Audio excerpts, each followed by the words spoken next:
pleasure of introducing Joemae Enrique Santos. Their pronouns are she, they. If they could spend time with a queer ancestor, she would want to provide a lesson to the community about U.S. imperialism and how to fight it along Chad Buok, who was killed by the armed forces of the Philippines while volunteering for teaching for the Luma.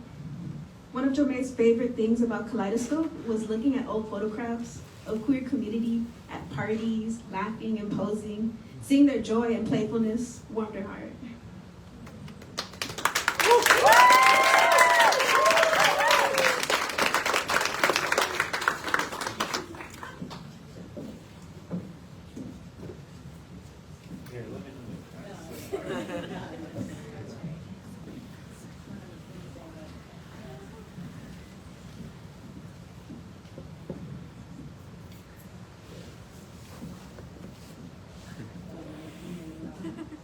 Hello?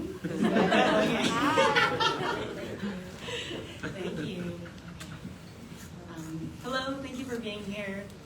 My name is Joemae, and I'm a community organizer as well as a first-generation Pinay. I have 3 poems prepared for you tonight. The first one is untitled. It's still a work in progress, but it's about patterns of behavior and how they're passed on through generations. Mom, if you pull your threaded breath through the keyhole of our house, strum it to the tune of oldie Filipino instrumentals and beer bottle clinks, there is where you'll find Dad. He is typically marinating in traditions, the ones that keep him laid back and relaxed. It was not his intention to soak in entitlement. See, conditions here are historically hazardous. Marlboro mouths only speak toxic, and liquor is a catalyst for combustion.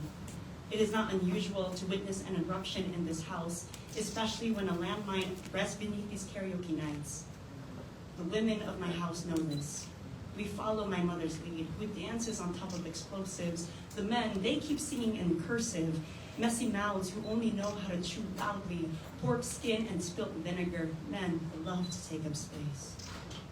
Mom insists she's having a good time. From the kitchen, her feet splintered and swollen. Mom still moves to the dissonance of Dad's reasoning.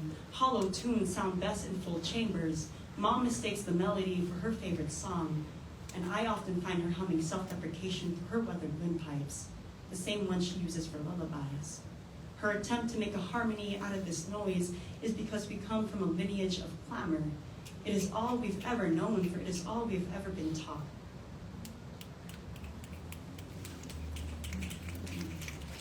Let that soak for a second.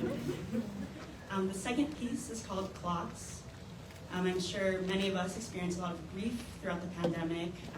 Right now I bring in Victor, Hassani, Amato, EJ, just a number of different people who I've lost throughout the pandemic these past couple of years. And the tone is a little rough, but it's meant to talk through the complexity that is grief. I learned. Clocks move forward to remind us of what is ahead. That progress is not a promise, but a guarantee. Tomorrow will always come. Just like how the sun splits through thick clouds after rainfall, how ice cream melts no matter how fast you try to eat it, how sentences must end to be complete. Yes, tomorrow will come, but its arrival will not always be peaceful, gentle, and forgiving. At times, brutality is its impatience. It does not know how to be still. We have to adapt, move seamlessly with, not through time. It will pass if you don't pay attention. Keep up, pick up your pace. Moments are fleeting quickly, quicker than you can understand. These are hard lessons, and you will be taught again and again and again. So long seconds turn into minutes, turn into hours, turn into days. We can never go back to what was.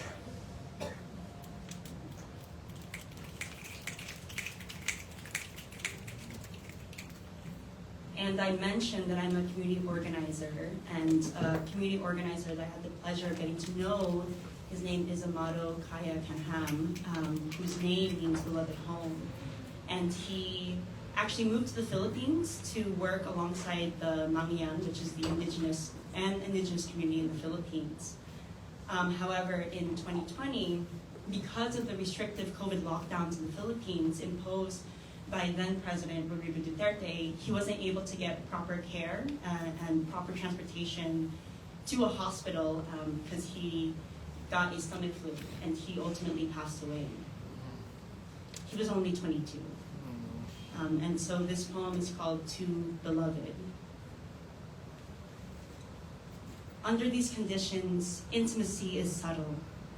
They glance at one another after double shift days, on the way home during an hour commute, riding the evening train with tired hands and calloused feet, muscle pain like gallop knots.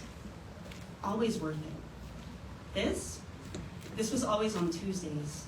After meetings about anything and everything, update, follow up, issues, event, plan, implement again and again, there is no guarantee in this work. Yet we kept working towards tomorrow. Belief is often the only thing that got us there. Sometimes it was a local greasy pizza, salty crinkle-cut chips, impromptu potlucks, inside jokes in Tagalog. Mind you are still welcome here.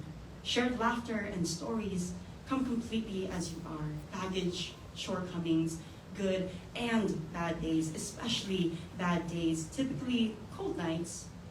Warm is a setting meant for community spaces. There's a revolution just on the horizon, just within our grasp.